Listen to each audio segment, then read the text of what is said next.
What's going on, everybody? C445 here. That's actually not a great joke to make anymore, is it? Well, as the Eagles channel here on you, is there any other Eagles channel still? I felt, if you told me right now, 4 years ago, C4, you're going to be making a video about Steven Nelson signing with the Eagles, I'd go, wow, must be a slow day. But this is massive news for the Philadelphia Eagles. We see here, Philadelphia has signed cornerback Steven Nelson on a 1-year deal, and the team has released former Michigan defensive tackle Willie Henry. And for the Philadelphia Eagles, corner has been, if you're watching this as an Eagle fan, you know how bad corner's been. And corner has not just been an issue this offseason. It was an issue after we traded for Darius Slay. We made the trade, get Darius Slay away from Detroit, and outside of really 2 games last year where he got absolutely worked, Darius Slay came as advertised. He's getting up there in age just a little bit. Maybe not the same athlete that he once was at his peak with Detroit, but Darius Slay was the best corner we've had in a very long time, at least on the outside. Because you remember the Super Bowl year, Patrick Robinson was sensational in the slot. So if you're going for pound for pound, we have had some strong corner play. But as far as a lockdown outside corner, you got to go back to the Asante Samuel, Lito Shepherd, Sheldon Brown type days to think that when was the last time we actually had a legitimate outside starting corner that would, teams would have to respect that and would shut down sides of the field. And we had that in Darius Slay, but the issue was we never had anybody that could play outside of Darius Slay. Last year we went into the season with Darius Slay and then a bunch of slot corners. And then come to this offseason, we saw last year firsthand, we just didn't have enough. We did not have enough support cast around Darius Slay to fully field out a competent secondary, and we were rightfully punished. And even though I like some of the guys we've had in the slot, Crayvon LeBlanc, Vontae Maddox, Jalen Mills to a degree, you got to have guys that can play on the outside. And now we have finally got one in Steven Nelson that can come. And PFF, for people that are PFF snobs, 78.1 PFF grade, which is the 11th, or at least tied for 11th among corners. So statistically, over the last couple seasons, so it's a good body of work. It's not like he had one big year and a bunch of down years. He has statistically been one of the most consistent and fringe top 10 corner in the NFL. So we are most teams right now, this is oh nice, $4 million, around $4 million. That's a nice depth sign. That's a guy there that can challenge for a starting spot. But when you're as bad of a secondary as the Philadelphia Eagles have had, that is a massive upgrade. You get a guy like that can play on the outside, can get interceptions, does have a degree of, he's a little bit PFF-y from a standpoint of he's not always going to show up in the box score, but really, really good at a lockdown guy. And then I was just you know what? I'm not going to act like I'm some big expert on Steven Nelson. I think of Steven Nelson, I think of a guy that was kind of a role player with the Kansas City Chiefs and that had some strong years with Pittsburgh, but it kind of dwindled out near the end. So I went right to Twitter. When was this? July, beginning of the month. So about a month ago, I said Steeler fans' honest opinion on Steven Nelson after Darius Slay tweeted about. So that's actually always cool when you have, it is recruiting in a way. But knowing that Darius Slay is going to be very hyped now that Nelson has signed, that's big for us. And going through all these comments, looking through all these ones, and more so, I want Steeler fans, guys that have watched him consistently over since 2019. I got this, the fair assumption, I think, at least to relate it to Philadelphia Eagle fans, he's a better version of Jalen Mills. So he's a guy that can not get beat by double moves consistently, but he's not an S-tier corner, not an S-tier athlete, can tackle well. And if we're getting an upgrade over Jalen Mills, and considering Jalen Mills got paid kind of ridiculous money, if you're being honest for me, for the New England Patriots, that's an upgrade for the Philadelphia Eagles. So we now go to a guy that statistically has had some picks. I think he said he had, let's see here, Steven Nelson, 7 picks, something like that since his last, there we go, right here. Let's look at this one. PFF, 11th. He has 7 interceptions over the past 3 seasons. All Eagles corners combined have had 13. So, this is a good piece of business for Philadelphia. And while, again, you might laugh, you're making a video about Steven Nelson. For how bad the Philadelphia Eagles secondary has been, this is a big win. So kind of now looking at the depth chart, he's not here yet, not updated. But we will obviously have Darius Slay on one side. Now you're throwing in Steven Nelson, so that nickel is going to be Vontae Maddox. Vontae Maddox, really solid nickel. You might not even get it outright. I think you have Avonte Maddox and someone like Zach McPherson battle it out. McPherson comes in with a little bit of hype from Texas Tech, was very productive last year in the Big 12. But, I mean, you know, even if McPherson does win the job, Avonte Maddox, in my opinion, I've been most impressed with Avonte Maddox when he's played safety. I think you could honestly make the argument that the best possible secondary for Philadelphia, under the assumption that Rodney McLeod's going to still not be ready to go week 1, would be Darius Slay on one side. You have Steven Nelson on the other. You have Zach McPherson, the rookie, in the slot. And then you go with Anthony Harris, who we just got from Minnesota, bargain, and you put Avonte Maddox in that free safety spot. Because when you look at Avonte Maddox, what does he do well?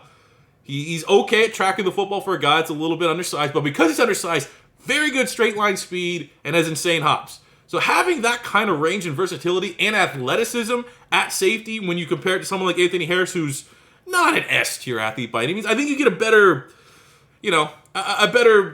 balance right there. And I still don't want to even disrespect Kevon Wallace, the 4th-round pick in 2020, as he was probably my favorite player that we did get out of that 2020 draft. I'd be all for him ending up winning that free safety gig, and then we kick Avonte Maddox or Zach McPherson, whoever wins that battle, back to that slot spot. But that's a big get here, man. And when you look at the Philadelphia Eagles, at least from the defensive side, offensively, looks like we might be keeping Zach Ertz. I think if that's the case, absolutely make the commitment, because there's so this and that about his future. Make Dallas Goedert tight end 1. Zach Ertz tight end 2. But you can't really talk about anything, to be completely fair, about this Philadelphia Eagles offense, because it all comes down to Jalen Hurts. And is Jalen Hurts going to be legit? Is Philadelphia going to make a trade for a quarterback that plays in Texas that's not named Dak Prescott? I mean, there's so much that weighs on that quarterback spot. It's almost unfair and unfortunate that I can't be, over the moon and super excited about Devontae Smith or anything that's going on offensively, because you can have all that. We have to figure out that quarterback spot. But when you take a step back and look at least on the defensive side of the ball, we got Derek Barnett, Javon Hargrave, Fletcher Cox, Brandon Graham, and then you're also throwing in Josh Sweat, Ryan Kerrigan, you got Milton Williams, S-tier athlete. Like, that defensive line, if it could stay healthy, which is not necessarily a big if, but Hargrave has had some injuries. Fletcher Cox has had those kind of injuries where he's not going to miss significant time, but you're also just... he's not 100%. Like, how many games? Like, when was the last time we knew for a fact that Fletcher Cox was 100% in a game?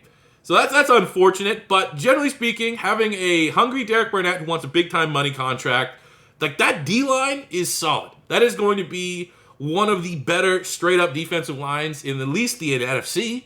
I think you could definitely make an argument that we have a top 5 defensive line in the NFC. Then you flip to the linebacking core. Obviously, that's a little bit more of a... let's see what we can do. But Singleton was very solid last year. Like, Singleton's the kind of guy that I don't think he's going to make Pro Bowls. I don't think he's going to make All Pros. But it's about time that Philadelphia gets that guy that casual fans think is amazing because he gets a lot of tackles. But honestly, he's just a solid, strong linebacker. I will take that. If Alex Singleton can be like almost what peak Jordan Hicks was for this Philadelphia Eagles defense, obviously won't have the coverage ability that Jordan Hicks did.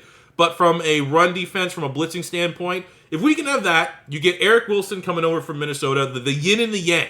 Good cover linebacker. And if we can get something out of Davion Taylor, 3rd-round pick out of Colorado, Avery, who we traded, I think it was a 3rd or a 4th from Cleveland. If we can get something out of this linebacker, like the linebacking core doesn't look like it's going to at least be a liability. There's no more Nate Gary out in the field. I'm not going to put any sort of, top 10, top 15 linebacker rate. It's very much a work in progress, wait and see, but this might be a competent linebacking core, which is something we haven't had in quite some time. And now you have the signing of Steven Nelson to a secondary of, if you just said on paper, C4, Steven Nelson, Darius Slay, Anthony Harris, Avonte Maddox, and then one of Kevon Wallace. Well, we'll just say Rodney McLeod. Rodney McLeod will be back better. Like, that's a solid secondary. That's not a secondary that has a whole lot of liability. Sure, it's a little bit older, and for a team like Philadelphia that's not necessarily hitting the rebuild reset button, but you would probably ideally you'd have younger players in place. But that is a secondary. Like, this defense is going to keep Philadelphia in games next year. Whether or not it's Jalen Hurts, Deshaun Watson, Joe Flacco under center, whether or not it's, for at least Jalen Hurts' case, because he's on the roster, Jalen Hurts being good, being bad, being in the middle, this defense should be, especially with the new DC there, this should be a competent unit that keeps us in games. And as long as we can stay remotely healthy, like, you're going to get a couple injuries in there. But as long as we're not, like, with a brand new, no more Doug Peterson, no more swapping out water and stretching for Dr. Pepper and just going straight up 100% off the go, no warm-ups before the game, right? Like, that's what happens in Philadelphia. I swear to God, training camp and practice during the week, they get everyone off the bus, and they're like, 100%, everybody run your fastest 100-meter. No stretching. Like, I feel like that's how Doug Peterson started his practices. But I like this defense, man. And ultimately, Steven Nelson, it was a signing that a lot of people were kind of now looking that the free agency market has settled and Richard Sherman's gone off on one. Hopefully, he can get all that stuff sorted out and gets his mind right. But really, the best signing that Philadelphia realistically could make at corner was Steven Nelson. And they went out and did the deal in like $4 million around that range for a guy that's a fringe top 10 corner for the last couple years.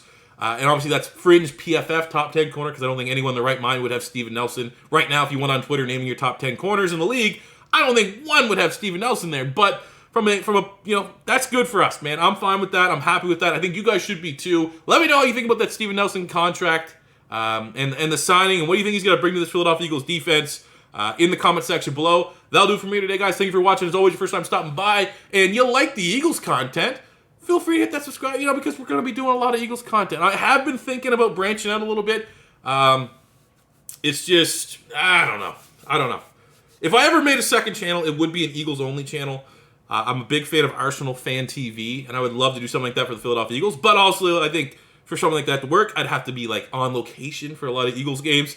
And, while that's a dream right now, we'll just keep it on here on the channel. So, Eagles content, Madden 22 content, getting ready to dominate this year. So make sure you guys hit that subscribe button, jump on before it's too late. And I'll see you guys on the next one. Fly, Eagles, fly. Peace out.